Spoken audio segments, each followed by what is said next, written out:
আছে এই সরকার আমি মারা যাওয়ার পরে আমার এসপিও কি হবে এই জন্য বলতে চাই এটা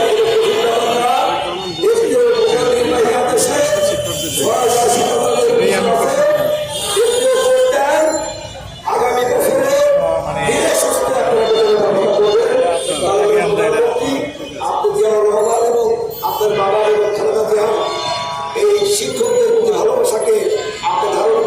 করবেন ইতিমধ্যে প্রাইমারি স্কুলকে ধরেছে ভালো কথা প্রাইমারি হল ফাউন্ডেশন প্রাইমারি ছাত্রছাত্রীদের জন্য স্কুল ব্যাগ বই দিচ্ছেন স্কুল ড্রেস দিচ্ছেন জুতা দিবেন ভালো আমরা অভিবাদন জানাই কিন্তু যারা ছাত্রছাত্রীরা পড়ায় অল ক্যাব অল টিচার ভালো আমরা বলছো এগুলো যদি করতে পারেন তাহলে যারা 15-20 বছর যারা 25-30 বছর ধরে শ্রম দেয় মেধাবী দিচ্ছে এই রাষ্ট্রের কাছে শ্রম এবং মেধা চলে আসছে শ্রম আছে সেই মেধা এবং শ্রমের মধ্যে দিবেন না দিতে হবে আর যদি না দেন তাহলে আপনার বাবা এবং মায়ের যে আদর্শ শিক্ষকদের বান্ধব আপনারা জেনে খুশি হবেন আমাদের দেশের দেওয়া মরহুম তিনি শিক্ষকদের ভালোবেসে শহীদ রাষ্ট্রপতি জিয়াউর রহমানের জন্মদিন 19 জানুয়ারি সেই 19 জানুয়ারিতে উনি জাতীয় শিক্ষক দিবস ঘোষণা করেছিলেন জানেন আপনারা তাহলে কত ভালোবাসেন শিক্ষকদেরকে তার স্বামী স্বাধীনতার মহান ঘোষকের জন্মদিনকে শিক্ষক দিবস জাতীয় শিক্ষক দিবস সেই শিক্ষক দিবসকে কেন আমাদেরকে রাখতে রাখতে হবে এটাই আমি বক্তব্য না আমাদের সম্মানিত নরেন্দ্রীয় শিক্ষক নেতৃবৃন্দ এবং আমাদের বিশেষ বন্ধুদেরকে বলবো আমার প্রতি রাগ করেন না প্রধানমন্ত্রীকে আমার নেতৃত্ব বাদ দিয়ে নতুন নেতৃত্ব দেন কিন্তু আমি চাই সরকারকে একটু সময় দেওয়ার জন্য সরকারকে বারবার সময় দিয়েছি এবার যদি সময় গ্রহণ না করে পরবর্তী কর্মসূচি আমাদের পরামর্শ করে লাগাতার কর্মসূচি চলবে এবং আমরা রাজপথ থেকে এমপিও অথবা লাশ হয় টু আর টাই এই কর্মসূচি দিতে বাধ্য হওয়া আর আমাদের যদি কোনো শিক্ষকের ক্ষতিগ্রস্ত হয় তার জন্য বর্তমান সরকারকে দায় দায়িত্ব দিতে হবে আমি বক্তব্য এখানে শেষ করছি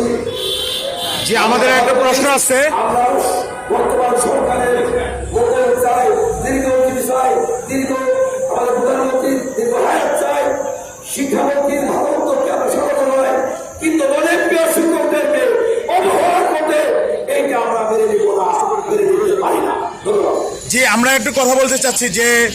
আমরা যে দেখছি যে প্রধানমন্ত্রী আপনাদেরকে একটা আশ্বাস দিয়েছিল যে মানে প্রধানমন্ত্রী আপনাদেরকে শিক্ষকদেরকে সকল এমপিভুক্ত করা হবে সেক্ষেত্রে কি বলছিলেন আমাদের বিগত যে সরকার অন্তর্বর্তীকালীন সরকার ওরা আমাদের স্কুল কলেজ আমাদের আবেদন নিয়েছে 3615টা পরিষেবা আবেদন করেছে বর্তমান শিক্ষামন্ত্রী বলছে আমার আবেদন নেবে আমি বলবো আমার আবেদন প্রয়োজন নাই যদি কেউ বাদ করে থাকে ম্যানুয়াল ভাবে হাতে লেখা দরখাস্ত বা কম্পিউটার করে দিতে পারে তার সম্পাদন অত একদিন বেশি হবে না বা 10 বছর হবে এবং 1719 প্রতিষ্ঠান যেহেতু একটা তালিকা হয়েছে চূড়ান্তভাবে সেই তালিকাতে প্রথমপদে বাকি যেগুলো আছে সকল প্রতিষ্ঠান যেগুলো স্বীকৃতি আছে যেগুলো অতিভুক্তি আছে প্রত্যেকটা প্রতিষ্ঠানে প্রতিনিধি হবে মাদ্রাসা কারিগরি দরখাস্ত অবিলম্বে আগামী 1 সপ্তাহের মধ্যে দিতে হবে অন্যথায় যদি কোনো একটা শিক্ষক মারা যায় আন্দোলন করতেছে আমাদের 20 জন শিক্ষক হার্ট স্ট্রোকে মারা গেছে অ্যাক্সিডেন্টে মারা গেছে নলেজ হিসেবে আন্দোলন করতে পথে গিয়ে মারা গেছে এগুলো খুব ভালো না পাপের বোঝা ভারী হয়ে যাবে কিন্তু বিগত শেখ হাসিনা সরকার কিন্তু শিক্ষকদের জন্য